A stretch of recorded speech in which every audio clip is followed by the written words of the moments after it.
2 Kings chapter 20. Hezekiah's illness and recovery. In those days Hezekiah became sick and was at the point of death. And Isaiah the prophet, the son of Amoz, came to him and said to him, "Thus says the Lord, set your house in order, for you shall die, you shall not recover."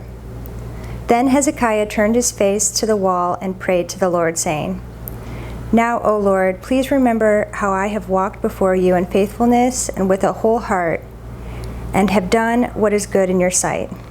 And Hezekiah wept bitterly.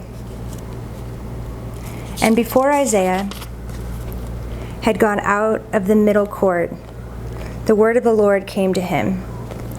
"Turn back and say to Hezekiah, the leader of my people, thus says the Lord, the God of David your father, I have heard your prayer, I have seen your tears. Behold, I will heal you. On the third day you shall go up to the house of the Lord, and I will add 15 years to your life. I will deliver you and this city out of the hand of the king of Assyria, and I will defend this city for my own sake and for my servant David's sake." And Isaiah said, "Bring a cake of figs, and let them take and lay it on the boil, that he may recover." And Hezekiah said to Isaiah, "What shall be the sign that the Lord will heal me, and that I shall go up to the house of the Lord on the third day?" And Isaiah said, "This shall be the sign to you from the Lord, that the Lord will do the thing that he has promised. Shall the shadow go forward 10 steps or go back 10 steps?" And Hezekiah answered, "It is an easy thing for the shadow to lengthen 10 steps.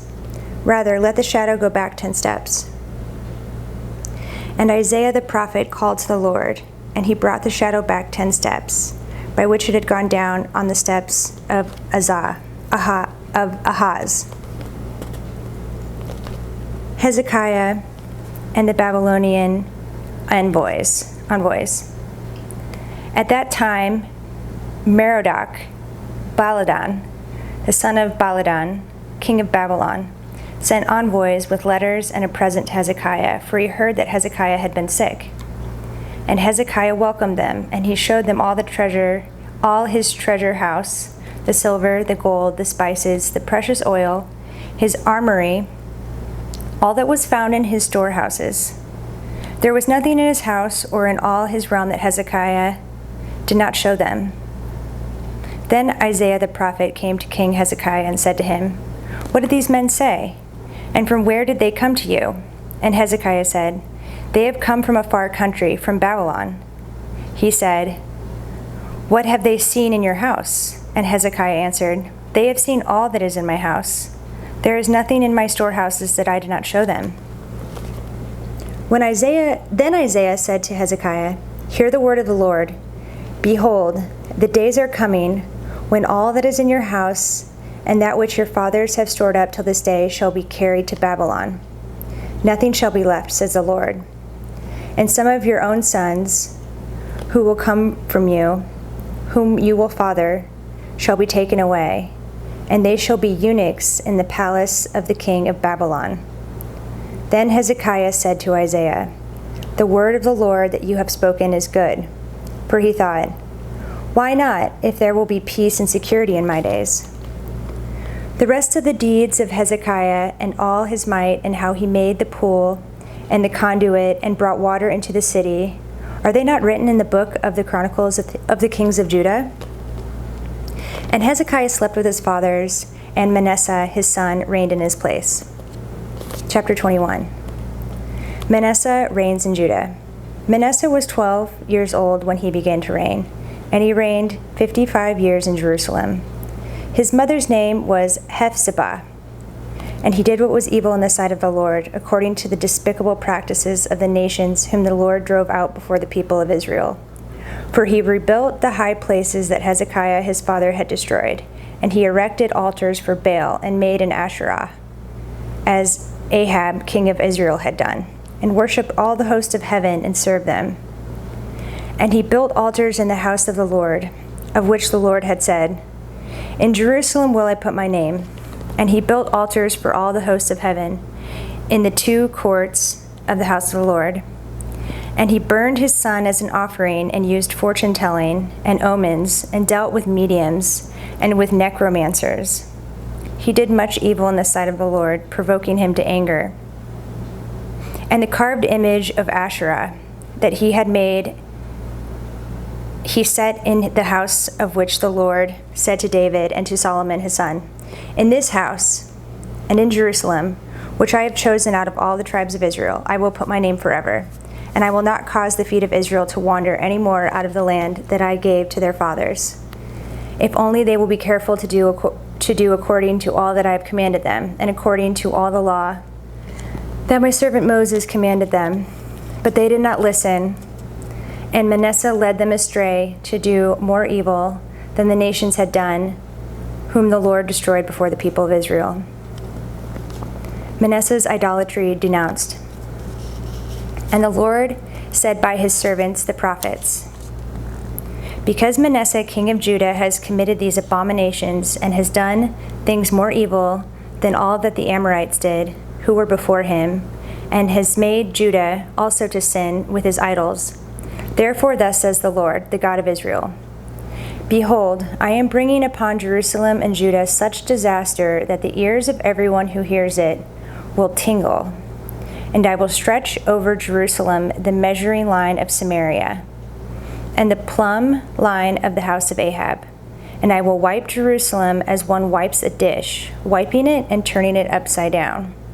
And I will forsake the remnant of my heritage, and give them into the hand of their enemies, and they shall become a prey and a spoil to all their enemies, because they have done what is evil in my sight and have provoked me to anger, since the day their fathers came out of Egypt, even to this day.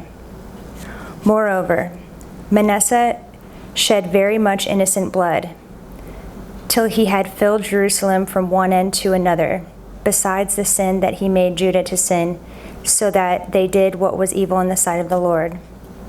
Now the rest of the acts of Manasseh, and all that he did, and the sin that he committed, are they not written in the book of the Chronicles of the kings of Judah?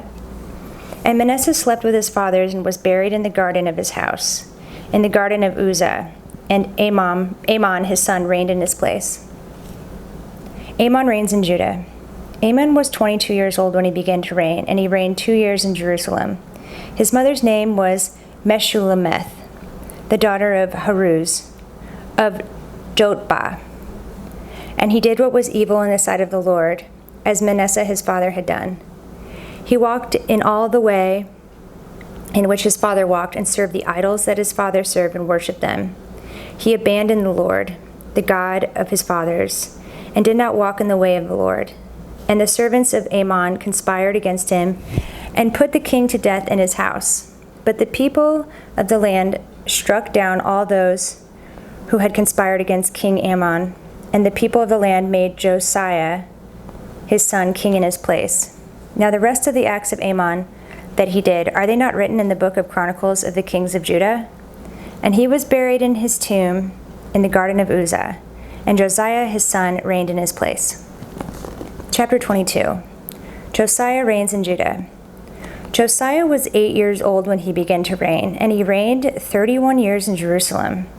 His mother's name was Jedidah, the daughter of Adiah of Boskath. And he did what was right in the eyes of the Lord, and walked in all the way of David his father, and he did not turn aside to the right or to the left. Josiah repairs the temple. In the 18th year of King Josiah, the king sent Shaphan, the son of Azaliah, son of Meshullam, the secretary, to the house of the Lord, saying, Go up to Hilkiah, the high priest, that he may count the money that has been brought into the house of the Lord, which the keepers of the threshold have collected from the people.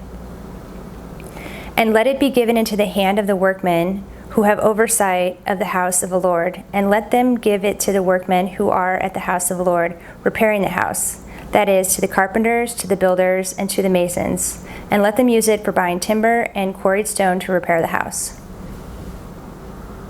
But no accounting shall be asked from them for the money that is delivered into their hand, for they deal honestly. Hilkiah finds the book of the law. And Hilkiah the high priest said to Shaphan the secretary, I have found the book of the law in the house of the Lord. And Hilkiah gave the book to Shaphan, and he read it. And Shaphan the secretary came to the king and reported to the king, Your servants have emptied out the money that was found in the house and have delivered it into the hand of the workmen who have the oversight of the house of the Lord. Then Shaphan the secretary told the king, Hilkiah the priest has given me a book. And Shaphan read it before the king. When the king heard the words of the book of the law, he tore his clothes.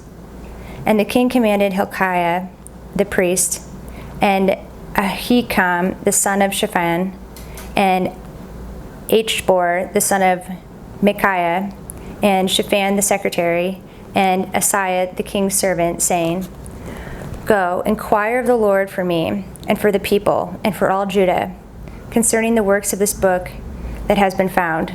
For great is the wrath of the Lord that is kindled against us, because our fathers have not obeyed the words of this book, and to do according to all that is written concerning us. So Hilkiah the priest, and Ahikam, and Achbor, and Shaphan, and Asaiah went to Huldah, the prophetess, the wife of Shallum, the son of Tikvah, son of Harhas, keeper of the wardrobe. Now she lived in Jerusalem in the second quarter, and they talked with her.